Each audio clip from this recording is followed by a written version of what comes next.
Em, jadi pada kesempatan kali ini gue coba kasih sedikit mentoring. Tapi basically gue cuma bakal bahas soal aja sih. Jadi kan karena kan gue rasa bahan-bahan ajar dari Asdos juga udah oke. Terus juga udah ada apa latihan soal juga. Jadi mungkin gue prakteknya aja kayak kalau kerjain soal UAS atau soal kuis paralel kemarin kayak gimana. Em, tapi mungkin kemarin juga sebenarnya udah di-sharing juga mungkin kan beberapa materi ya. Cuman mungkin biar oke, kemarin gue juga udah dapet nih soal kuis paralel kalian. Itu ada beberapa soal kan. Itu kayaknya kan biasanya kuis itu bakal dipakai buat coba jawab buat nanti jadi pointer UAS kalian. Jadi ntar gue hari ini bakal bahas yang project evaluation, terus return, abis itu weighted average cost of capital, bikin cash budget, sama terakhir calculate value NPV of new policy ya kan. Oke, jadi mungkin kita langsung mulai aja. Nanti mungkin juga kalau kalian ada pertanyaan atau kayak merasa gue terlalu cepet jelasin langsung ngomong aja. Sama kalau misalkan ada soal yang pengen kalian bahas juga sabi banget kirim ke tim ACE-nya dulu kali ya. Jadi ntar bisa di relay ke gue, ntar kita bahas bareng-bareng. Oke, jadi gue share screen dulu nih sebentar.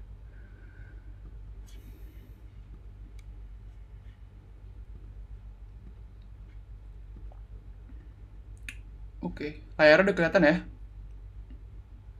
Kelihatan nggak? Oke. Kelihatan Jadi Kak. ya, sip. Jadi kan untuk yang soal pertama itu bahas soal project evaluation kan ya. Nah, jadi ini sebenarnya juga udah ada latihan soal. Jadi nanti dari ACE juga bakal kasih kayaknya ya. Ini apa kayak answer sheet dari beberapa soal. Jadi ntar gue udah bikin juga di sini kayak soal-soalnya, terus juga jawab cara kerja ini gimana, jawabannya apa aja gitu. Cuman mungkin kita cobain dulu ke soal yang pertama kali ya. Jadi untuk project evaluation gitu. Hmm, karena yang gue tahu juga kayaknya ujian kalian bakal pakai kertas folio ya. Cuman gue rasa mungkin nanti lebih enak kalau misalkan kalian coba kerjainnya pakai alat bantu spreadsheet atau pakai Excel gitu. Karena kan nanti juga perlu kalian ngeset cukup kompleks gitu kan angka-angka yang perlu dihitung daripada pakai kalkulator agak lama jadinya. Cuman ya jadi pertama itu kita dikasih beberapa data ini ya. Jadi kita kita diminta untuk evaluasi suatu project ya kan, dimana projectnya itu bakal berlangsung selama 5 tahun. Terus kita bakal butuh 150.000 untuk invest di awal untuk projectnya. Terus abis itu kita juga udah tahu beberapa implikasi di sini. Jadi kayak required return dari project ini ada 17%, dan tax rate di dunianya ini ceritanya di skenario ini 25% gitu. Nah, terus kita juga dikasih beberapa info terkait uh, angka-angka dari projectnya itu sendiri. Jadi kita dikasih nih yang ini nih, yang yang base case ini.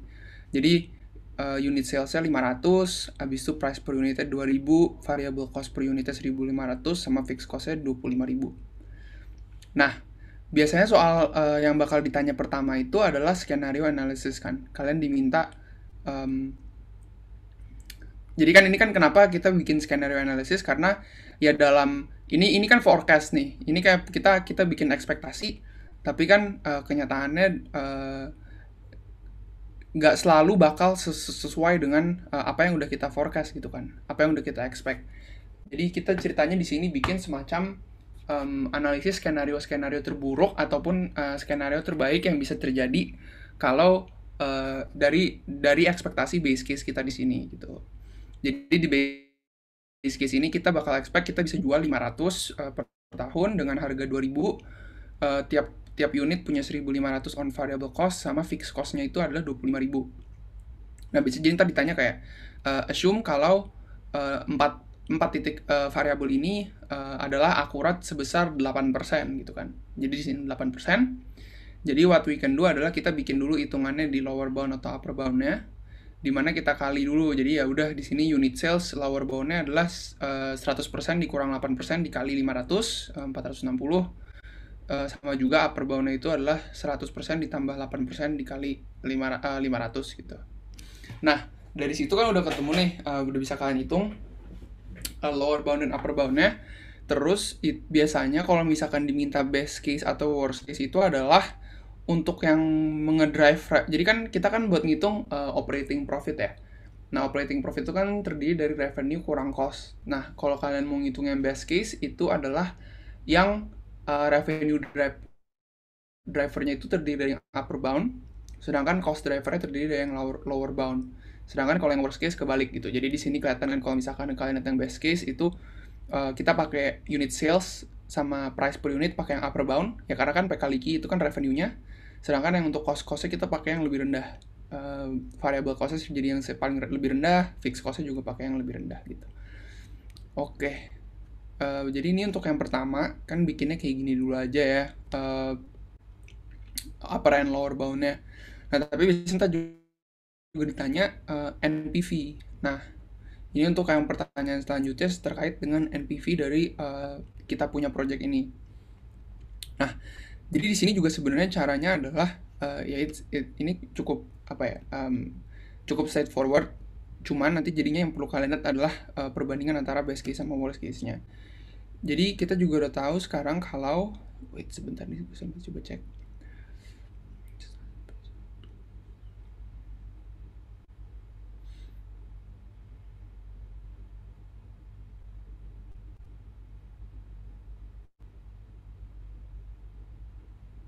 Nggak.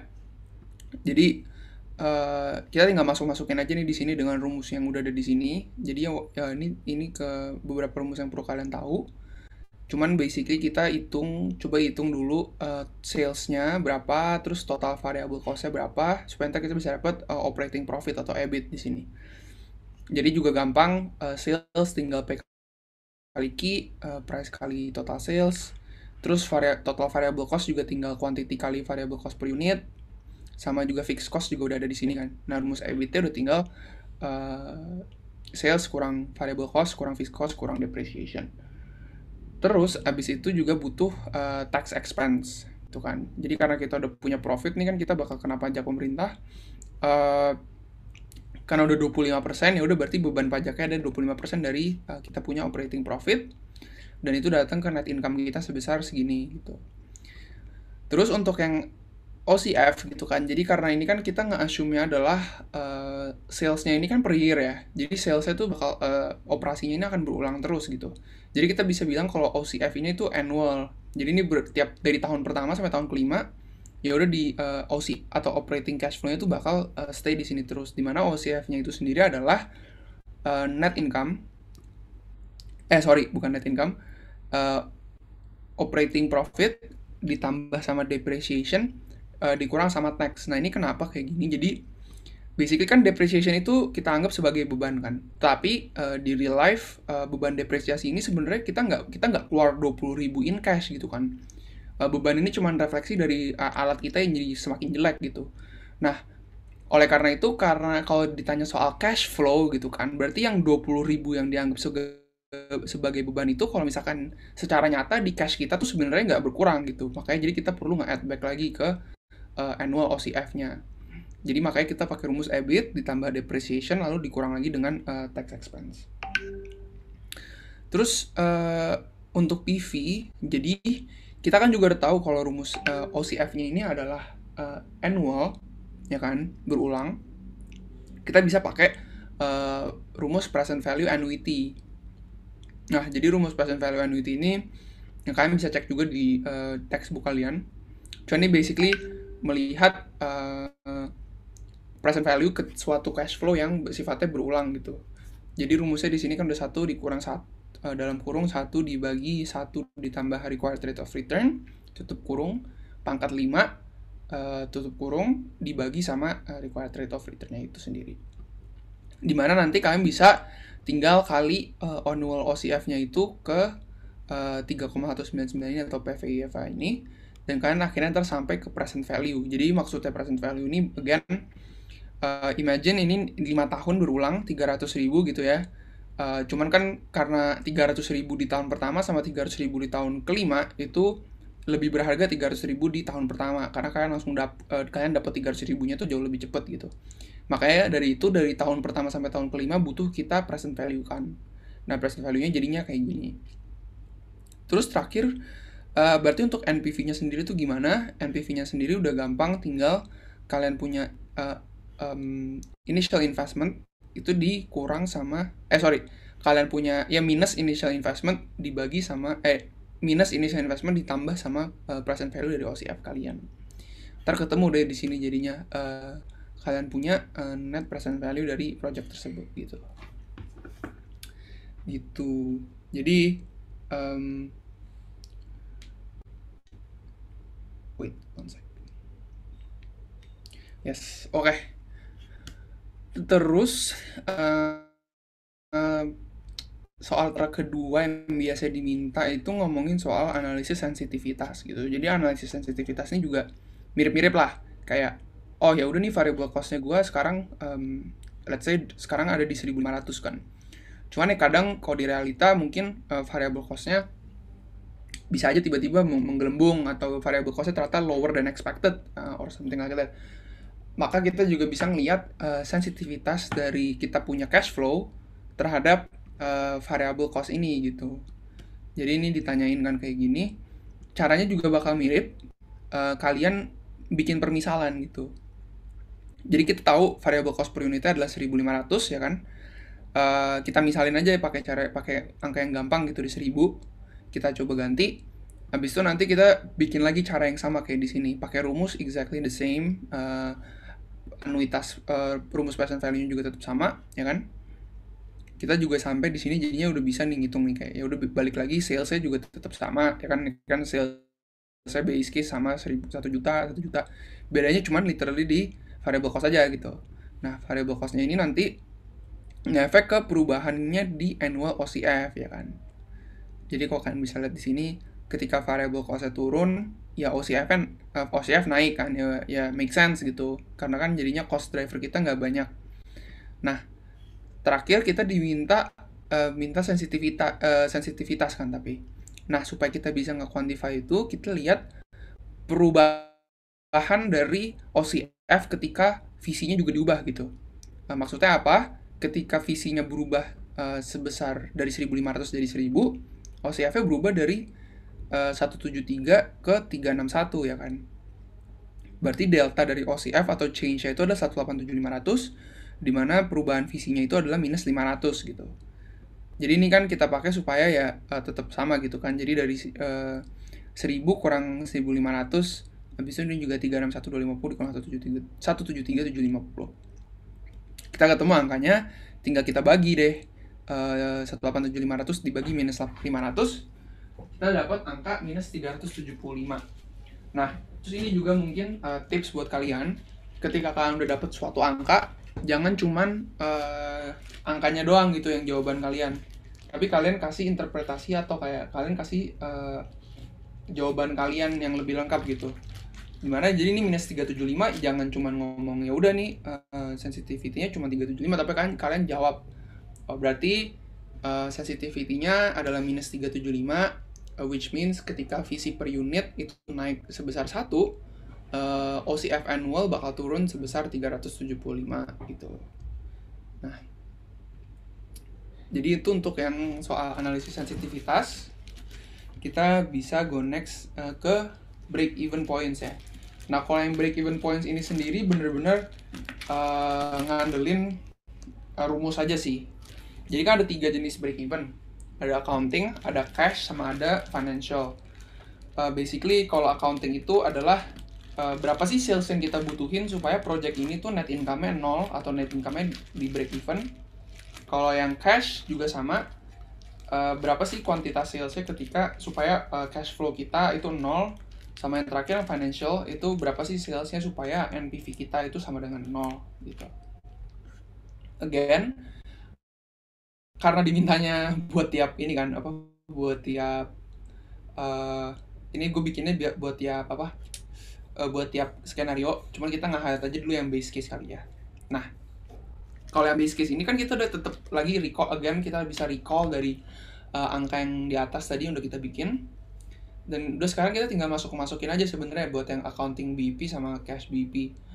Dimana ya ini accounting BP kalau kalian lihat, karena di sini kita soalnya ada tax, jadi kita harus pakai rumus yang with tax ya. Which means, oke, guys, sebentar ya, 5 menit. Wait.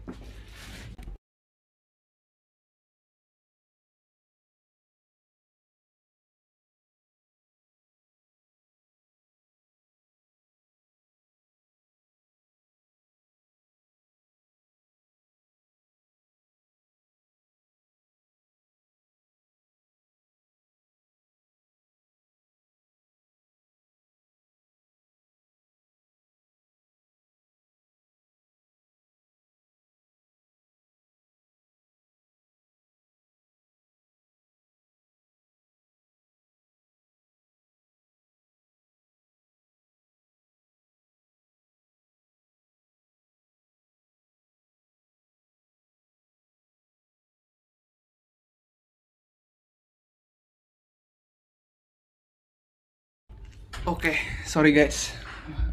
Lanjut, jadi soal accounting BP ya. Tinggal masukin aja di sini rumusnya.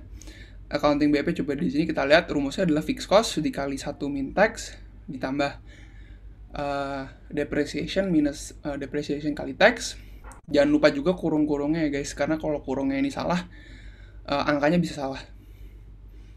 Oke, jadi di sini kalian juga bisa lihat, ikutin aja rumus kurungnya, dibagi dalam kurung harga dikurang variable cost dikali 1 min tax. Di sini udah gue masukin juga rumusnya kan, gampang, tinggal again fixed cost 25.000 kali 1 min tax ditambah 20.000 minus 20.000 kali tax dibagi sama 2.000 kurang 1.500 dikali 1 min tax gitu. Again, ini juga bisa kalian interpret nanti, jadi kalau udah dijawab ya udah berarti kita butuh jual 90 unit supaya net income kita break even gitu. Kalau yang cash juga sama, rumusnya kan juga mirip-mirip ya. Kalau yang cash break even itu bedanya nggak pakai D min D kali tax gitu kan, karena cuma ngeliat cashnya aja. Berarti sama cash BP 36,67 gitu. Wait, coba kita cek lagi ya. Ya, jadi kayak gitu untuk yang dua rumus ini, tinggal pakai rumus yang udah kita punya. Sekarang yang agak beda caranya adalah yang financial BP. Jadi kalau financial BP itu kita butuh cari dulu, kita butuh OCF ketika NPV-nya tuh 0 tuh di beberapa gitu. Jadi kalau kalian lihat di sini, rumus NPV kan adalah minus initial investment ditambah OCF dikali PVIFA kan. Dan kita pengen NPV-nya 0. Berarti kita bisa masukin 0 sama dengan minus investment ditambah OCF kali PVIFA. Again, recall lagi rumus yang NPV kita, ya kan? Dan kita bisa puterin investment ini, kita ganti ekuasinya. Jadi investment sama dengan OCF kali PVIFA. Berarti OCF-nya itu ketika NPV 0 adalah investment dibagi dengan PVIFA, ya kan? Initial investment kita tadi 150.000, PVIFA kita tadi rumusnya adalah 3,199 dan seterusnya.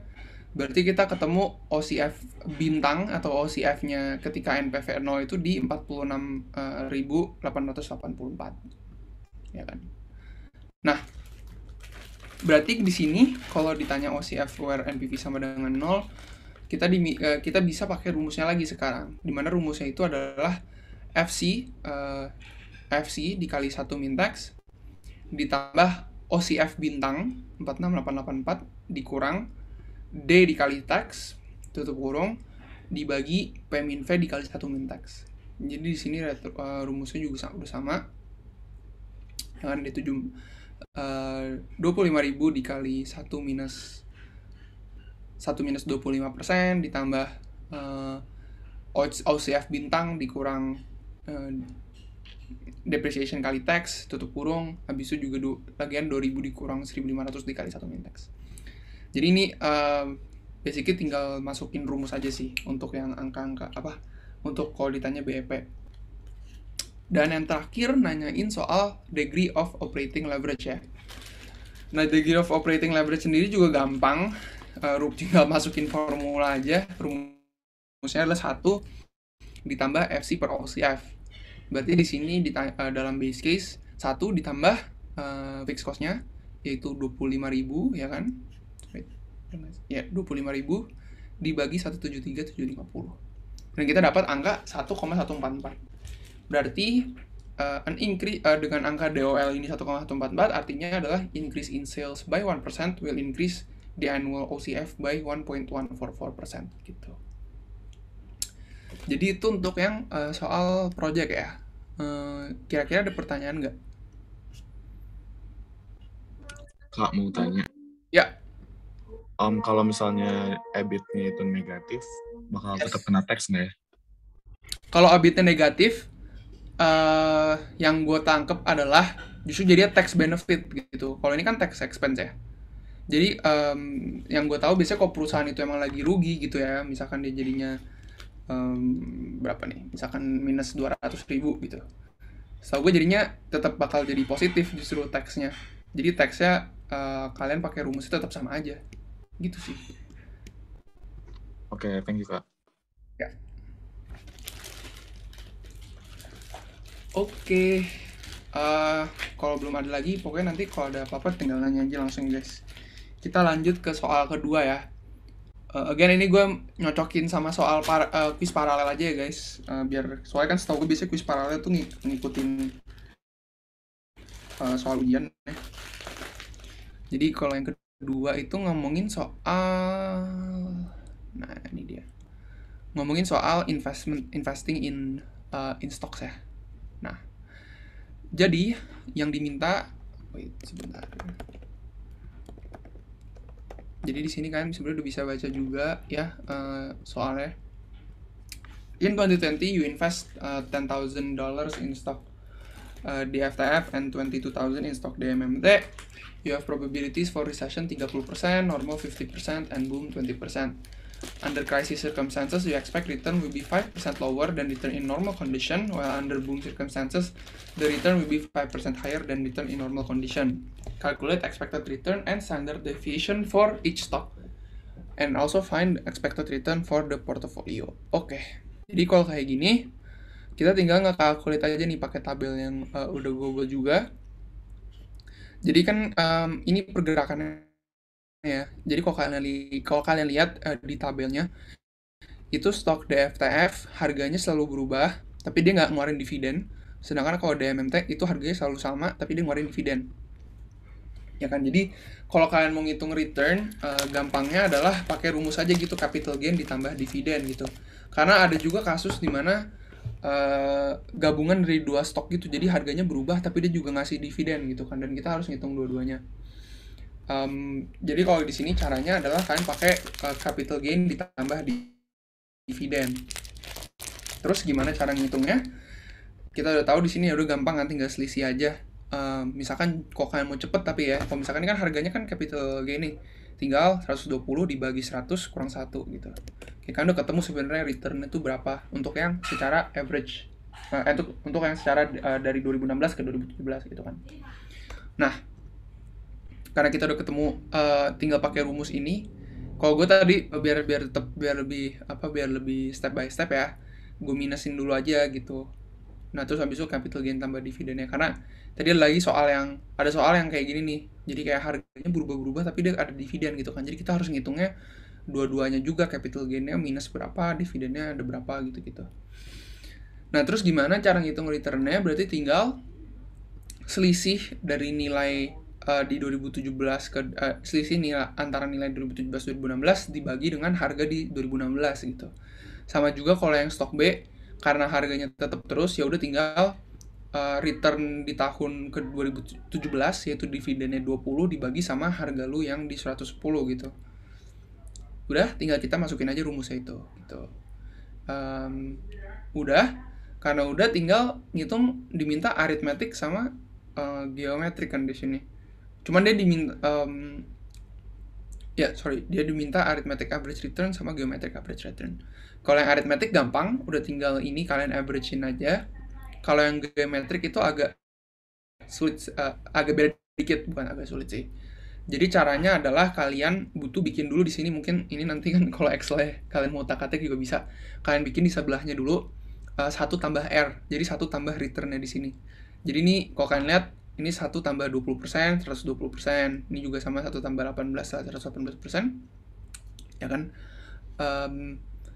Berarti nanti yang perlu kita lakukan di sini adalah pakai rumusnya yang geometric return, yaitu 1 tambah R2 dikali 1 tambah R3 dikali 1 tambah R4 dikali 1 tambah R5 tutup kurung pangkat 1/4 gitu kan. Ini 1, 2, 3, 4, 5. 1, 2, 3, 4 gitu. Dan kita bisa nemu dari geometriknya gitu. Geometriknya di sini bisa kelihatan. Standar deviasi juga sebenarnya kalau di ini enak ya, kalau di Excel tinggal pakai rumus. Cuman bisa juga kok kalian menghitung sendiri. Nanti pakai yang aritmetiknya di sini gitu. Cuman mungkin ya kalau di sini biar cepet kan pakai formulanya aja sih. Terus tadi kan ini kan belum selesai, jadi kita baru yang ke tiap stok. Kita belum yang ngomongin soal probabilities ini nih. Jadi kita dikasih tahu gini kan, investasinya berapa, terus juga diminta portofolionya berapa sama expected return-nya berapa gitu-gitu. Nah, jadi di sini pertama mungkin kalian hitung dulu aja komposisi portofolio kalian tuh berapa. Jadi kita 10.000 di DFTF, 22.000 di DMMT, berarti total duit yang kita lagi investin di dua ini ada 32.000 gitu kan. Berarti portofolio compositionnya udah gampang juga, tinggal 10.000 bagi 32 sama 22.000 bagi 32. Itu kita udah ketemu komposisi portofolionya. Terus yang perlu kita lakukan next adalah bikin tabel yang probability ini. Jadi probability pas recession, normal sama boom. Jadi probability kan 30%, 50%, 20%. Nah, terus ini gue pakai angka yang geometrik ya. Karena kan kadang kadang kan kalau di buku tuh suka bilang geometrik tuh measure-nya lebih bagus. Karena dia nggak ngasih tahu nih kita pakai expected return-nya tuh yang mana. Cuman ya udah nanti kalian bisa tulis aja gitu. For expected return, I'm going to assume that it's going to be represented by the geometric return gitu. Jadi kita pakai expected return yang di normal dulu gitu kan. Jadi kalau di normal itu berarti returnnya bakal 10,67% sama 27,07%. Again, kalau misalkan recession 5% lower, ya udah tinggal kurang 5%. Kalau yang boom 5% higher, ya udah tinggal tambah 5% gitu.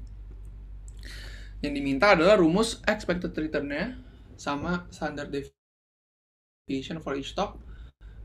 Again, ini juga jadinya kan tinggal pakai rumus yang expected return itu. Jadi rumusnya adalah kalau misalkan DFTF ya, berarti 30% kali 5,67 ditambah 50% dikali 10,67 ditambah 20% dikali 15,67. Udah ketemu di expected return-nya sama DMMT juga gitu. Jadi kan ini sebenarnya mirip-mirip ya. Kayak kenapa mirip-mirip, maksudnya nggak beda jauh. Ya karena ini juga cuma simetris gitu, kayak minus 5% sama plus 5% gitu. Ya kalau misalkan nih gue bikin contohnya 25% sama 25%, pasti ntar bakal tetap sama yang DFTF gitu kan, karena kan komposisinya jadi mirip gitu. Nah, terus kalau diminta expected return yang portofolio, itu juga udah tinggal expected return-nya kalian dikali sama komposisi portofolionya. Jadi ini udah ketemu angkanya 10,17 dikali 31,25% ditambah 26,7% ditambah 68,75%. Nah, terus dia juga minta standard deviation untuk tiap stok ya. Nah, kalau standard deviation untuk tiap stok, di sini juga gue udah bikin cara ngitungnya yang gampang. Jadi gimana cara ngitungnya? Kalian pakai rumus di sini ngitung 30% atau probability recession dikali return pas recession dikurang expected return dipangkatin 2. Jadi ini jangan lupa juga dalam kurungnya. Terus ini juga sama sebenarnya, ke bawah juga sama pakainya yang normal sekarang 50% kali dalam kurang 10,67% dikurang 10,17% pangkat 2. Itu kan rumusnya. Dan kalau kalian mau tahu variance total, itu berarti udah tinggal sum dari semua itu kan. Sum dari yang recession, yang normal ataupun yang boom. Terus berarti kita ketemu nih variance-nya, dan juga udah kalau diminta standar deviasi ya udah tinggal variance di akarin atau di pangkat setengah gitu kan. Nah, berarti sekarang udah soalnya udah selesai kan, tapi masih ada di C yang ditanya, as an investor, which stock would you pick and which stock do you prefer and why, ya kan.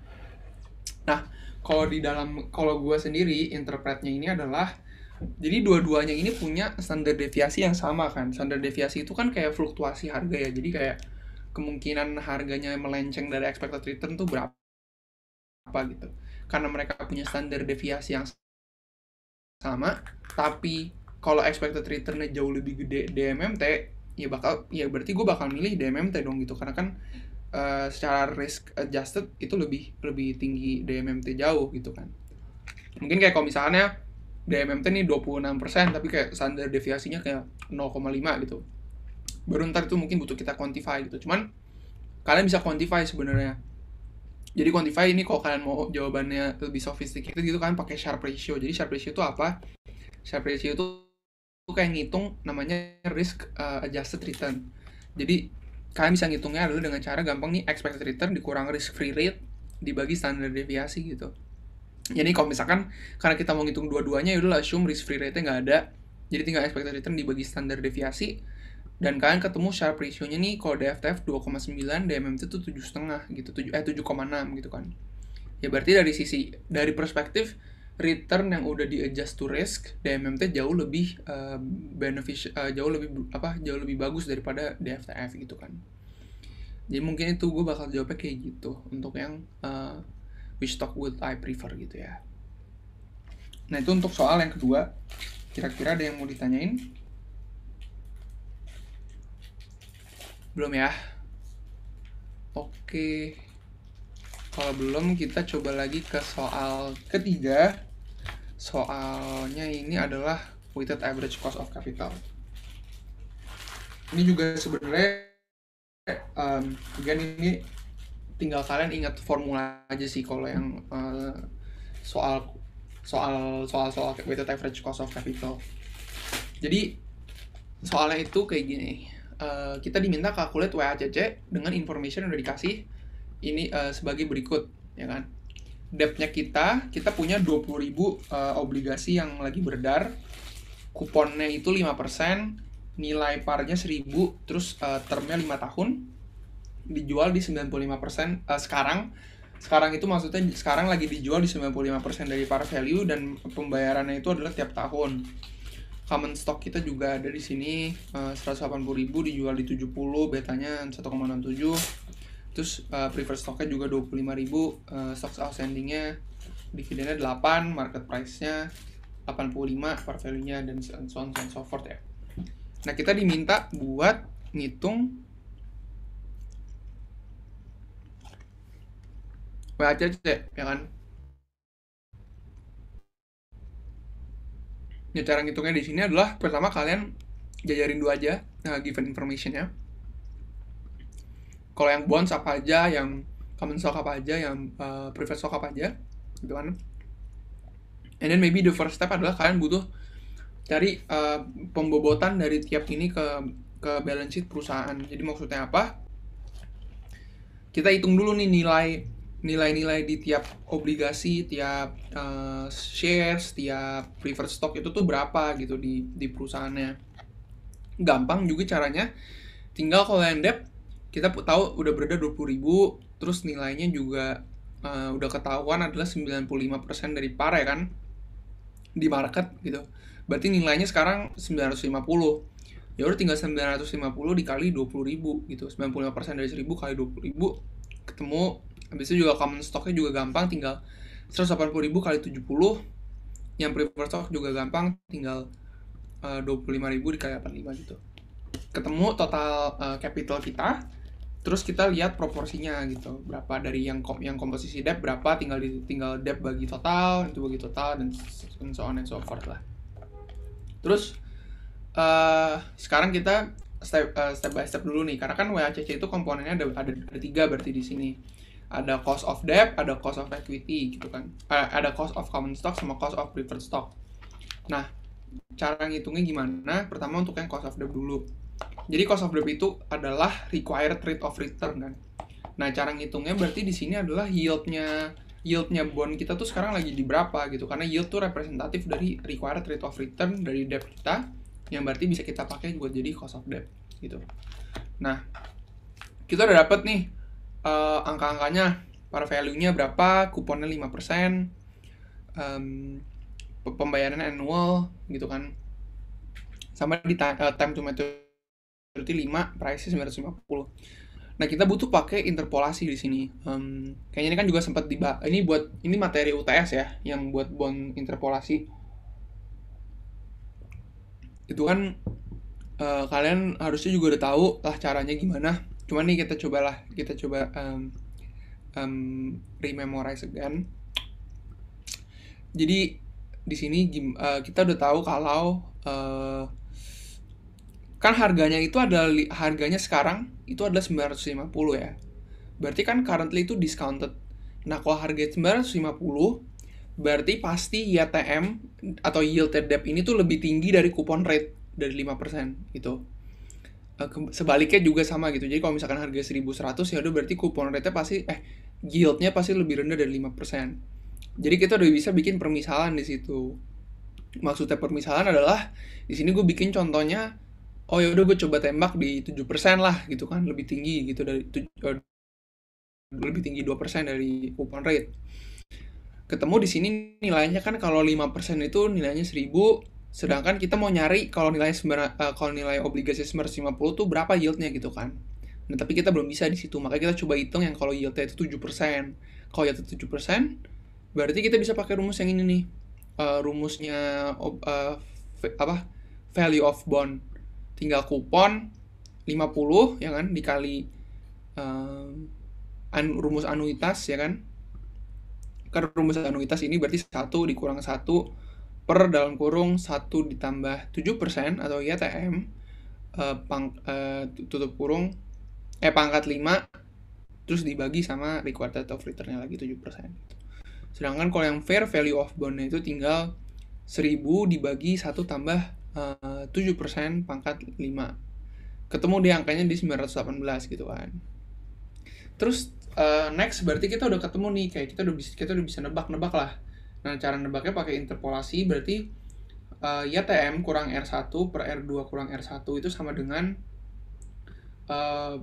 bondnya sekarang dikurang dari present value yang pertama per present value yang kedua ini dengan present value yang pertama gitu. Jadi gimana caranya sekarang? Berarti kan udah nih, tinggal disamain aja YTM yang lagi kita cari atau X gitulah. X kurang 5% per 7% kurang 5% atau jadi 2%, itu sama dengan 1.000 dikurang 950 per 950 dikurang 1.000 per 918 dikurang 1.000. Nah, berarti udah tinggal kalian utak-atik aja di sini, tinggal kalian pakai hitungan ya kan, tinggal diputar-putar.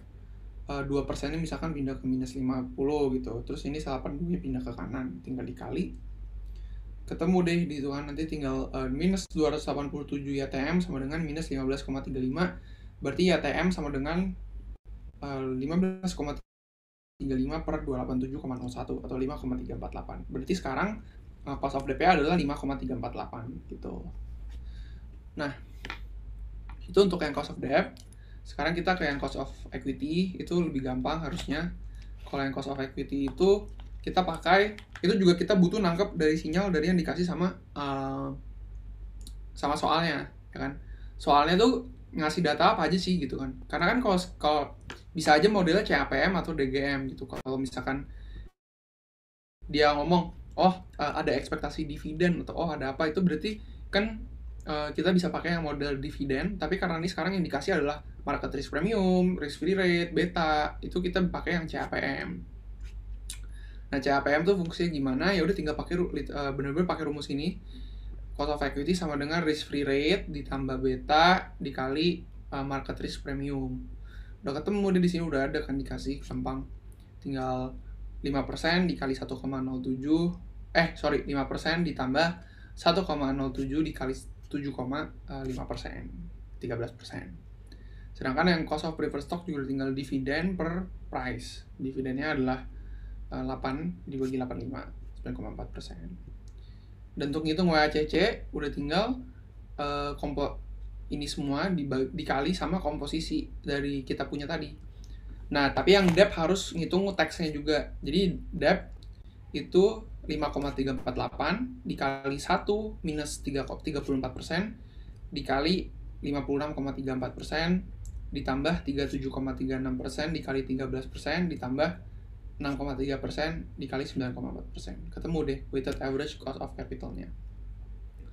Again, di sini juga bisa kalau kalian mau kayak interpret, berarti required rate of return dari investor perusahaan ini adalah 7,45% gitu. Nah, itu untuk soal yang ketiga. Kira-kira ada yang mau ditanyain nggak?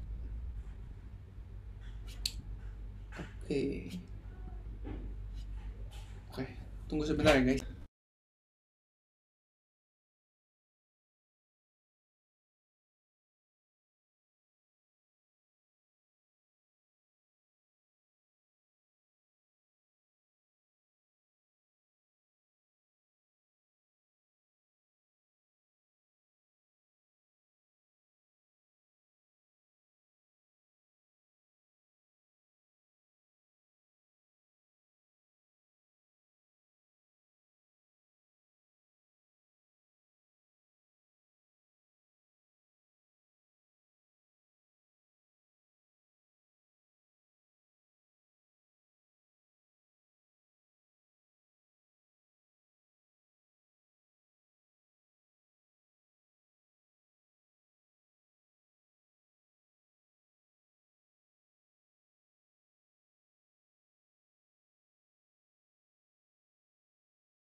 Oke, selanjutnya kita bahas yang soal keempat ya, soal cash budget. Tapi kan kalau kalian ada yang mau nanya langsung tanya aja ya guys. Jadi soal keempat itu bahas soal bentar nih apa nih? Lagi belajar MK Inc. Jadi kita udah dikasih nih data berikut ini. Dikasih juga kayak proyeksi salesnya gimana ya kan, Q1 sampai Q4. Terus dikasih beberapa informasi soal accounts receivable-nya, soal purchases-nya, soal interest-nya, soal capital-nya, soal cash balance dan segala macam gitu. Jadi kita coba satu-satu dulu aja. Jadi again kalian bikin dulu nih given information-nya apa aja. Balance AR-nya, AR period-nya, terus kita beli tuh base-nya berapa persen dari sales, terus AP period-nya, sama percentage SG&A-nya tuh berapa gitu-gitu. Oke, jadi mungkin kita coba yang accounts receivable dulu. Jadi yang accounts receivable kita dikasih tahu at the beginning of the year adalah 175, Dan lagi belajar MK itu punya 36 36 day collection period. Jadi maksudnya 36 day collection period itu apa? Jadi kan per quarter itu ada 90 hari. Jadi kalian nge-assume kalau penjualannya itu semua penjualan itu dalam kredit ya. Jadi maksudnya kredit tuh, jadi lu misalkan jual di hari pertama gitu ya. Nanti tapi perusahaan ini baru dapat cash itu di hari ke-37 gitu karena punya 36 day collection period. Nah, jadi maksudnya apa kalau di sini?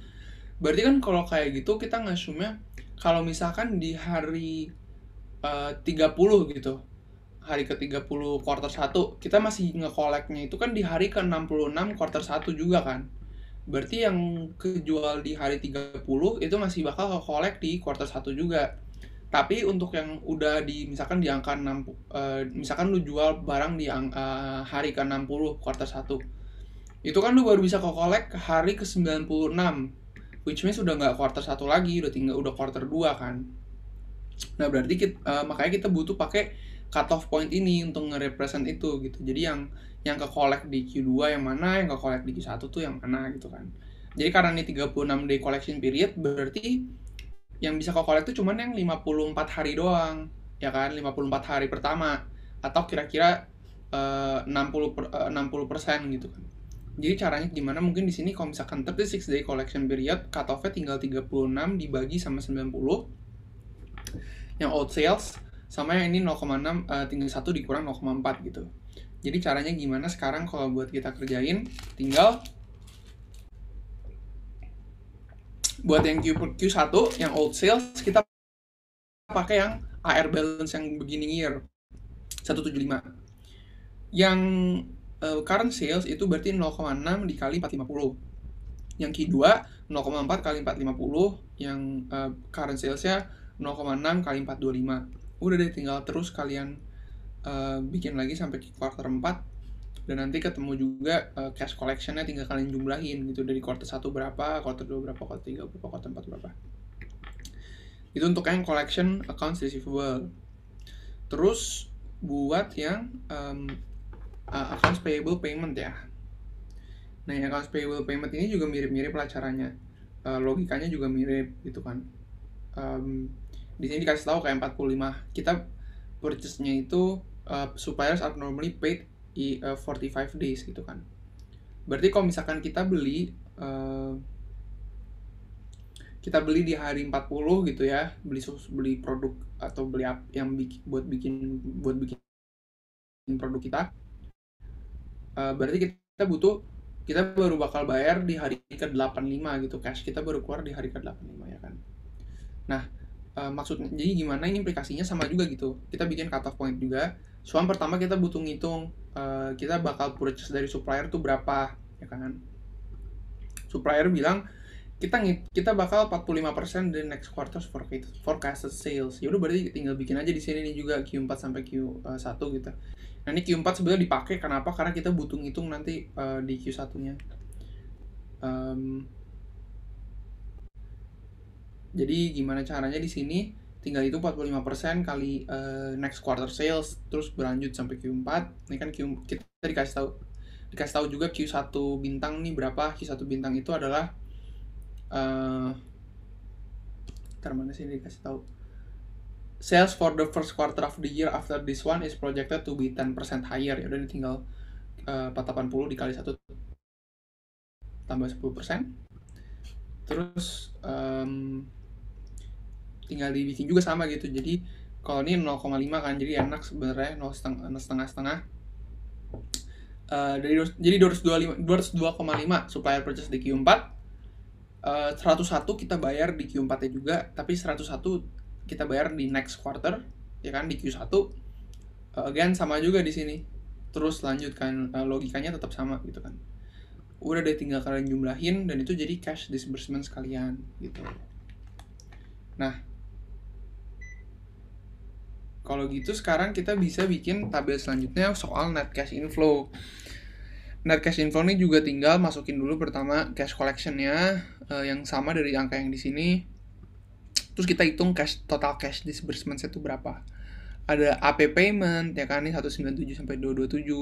Terus ada juga wages dan bla bla bla, itu dia juga dikasih tahu kalau wages, taxes and other expenses adalah 35% dari sales. Ya udah nih tinggal 35% dari 450, 35% 425, terus seterusnya.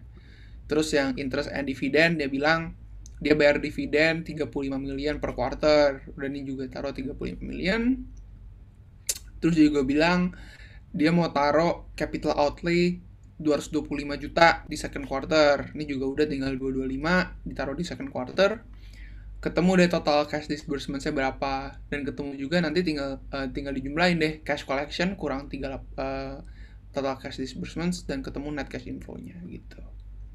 Nah, udah bikin ini, terakhir kita butuh bikin cash budget. Cash budget ini kan yang diminta juga. Pertama kita coba bahasnya on a quarter basis ya. Jadi beginning cash balance kita dikasih tahu kita punya 175 di started the year with 175 million. Dia mau maintain, jadi maksudnya nih maintain, jadi at any point dia mau tetap ada 80 juta in cash di balance sheet dia. Terus kita assume that the company can borrow any needed funds on a short term basis di rate 2%, dan juga bisa invest any excess funds in short term marketable securities at a rate of 1% per quarter. Jadi kan maksudnya dia mau nge-optimize aja nih, kayak oh ya udah kalau misalkan kelebihan ya udah gue invest dulu aja sisanya, lebihnya, supaya balance tetap 80. Tapi kalau misalkan kurang dari 80 ya udah berarti gue butuh pinjam supaya minimum balance 80 gitu. Nah, udah kita coba lihat di sini. Kita ditahu kalau net cash inflow-nya 56 ya kan. Terus ini misalkan nih gue remove dulu deh ya. Nih misalkan gue bikin 0 dulu deh.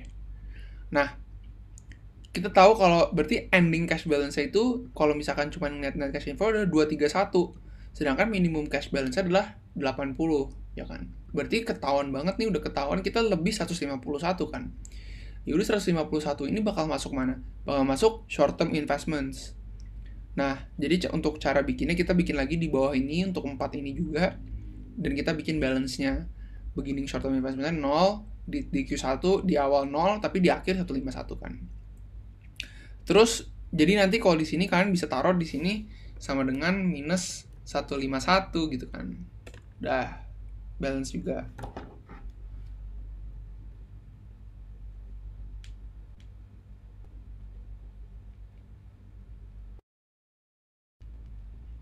Ini juga again next ke yang Q2. Q2 beginning balance 80 tapi net cash inflow-nya minus 176. Berarti kita butuh pinjam gitu nanti, maksudnya nih nanti ya. Misalkan nih kita borrowing-nya kita remove lagi dulu deh. Ya kan, kita minus sebentar. Jadi kita hitung dulu nih net cash inflow-nya minus 176. Tapi kan short term investment kita udah nge-generate interest, dan kita juga udah nge-redeem ya gitu. Jadi maksudnya gimana kita nge-redeem itu yang 151 di Q1 mau udah kita jual yang kita beli investmentnya. Jadi misalkan gue beli saham lah, beli saham 151 gitu di Q1 gue jual di Q2. Nah, terus ternyata profit 1%. Oh ya udah gue dapet tambahan 1,51. Berarti dua total ini adalah masuk ke cash inflow juga.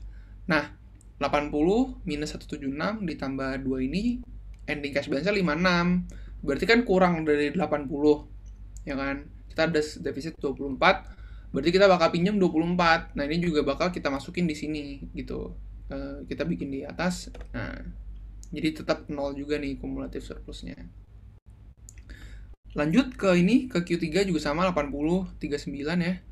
Terus tapi bedanya adalah kita coba bikinnya itu ada beginning short term borrowing kan. Ada 24 yang tadinya kita pinjam di Q2 mau kita lunasin di Q3. Sama kita bayar 24 dengan pajaknya yang dengan bunganya 22%. Ya kan? Hitungnya kan jadi minus ya. Jadi ini minus 0,48 sama minus 24. Ternyata lebih 14 gitu. Sama lagi gitu logikanya. Kita berarti kalau gitu di sini bakal invest lagi 14 nih lebihnya gitu.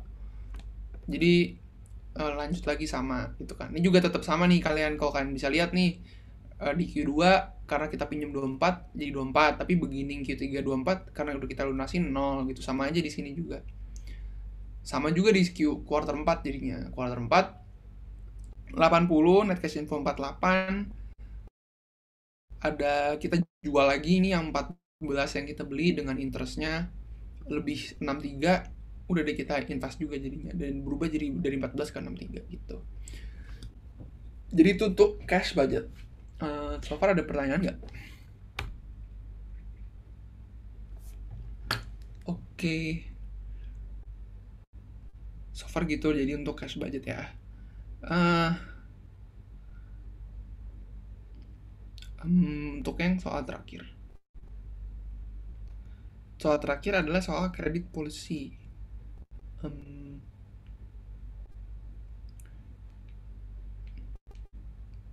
Wait ya guys.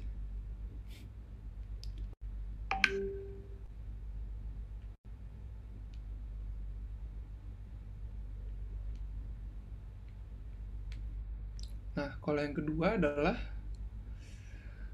yang kelima adalah soal analyzing new policy for the company. Jadi ini udah mau UAS Inc. analyze new policy for company, below is the company information regarding old and new policy. Ini gue udah sempat bikin ya. Ini juga soalnya gampang sih. Yang kalian dikasih nih, old policy price-nya 150, cost per unit 75, quantity 6000. New policy price-nya 155, quantity 6400, cost per unit 75 gitu kan. Ya berarti dia pengen dia pengen bikin policy baru supaya dapat profit gitu kan. Terus berarti caranya gimana? Kita udah tinggal ngitung incremental cash flow aja gitu. Caranya ini kan hitung dulu cash flow-nya. Cash flow-nya itu kan 150 atau price dikurang cost kali quantity. Cash flow old policy 450. Ini juga new policy juga sama, 155 dikurang 75 dikali 6.400, 512.000. Berarti perubahan cash flow-nya adalah 62.000 gitu kan, 512 dikurang 450. Terus kita hitung juga switching cost-nya pakai rumus yang ini nih. Cost of switching when price and variable cost and quantity change gitu. Berarti switching cost-nya adalah harga lama dikali kuantitas lama ditambah kuantitas lama dalam kurung variable cost baru dikurang variable cost lama tutup kurung ditambah variable cost baru dikali kuantitas baru dikurang kuantitas lama gitu. Ini kan juga sama di sini udah ketemu juga deh ternyata NPV karena kan kita dikasih tahu juga nih dia maunya return rate-nya 4%. Kita tinggal pakai rumus yang bawah ini NPV. NPV sama dengan minus cost of switching ditambah incremental CF dibagi return rate 4%. Berarti minus 930.000 ditambah 62.000 per 4%. Ternyata NPV-nya positif. Ya udah berarti company should choose the new policy because it generates a positive NPV of 620.000. Gitu. Jadi soal terakhir nih sebenarnya bener-bener juga soal masukin formula aja sih.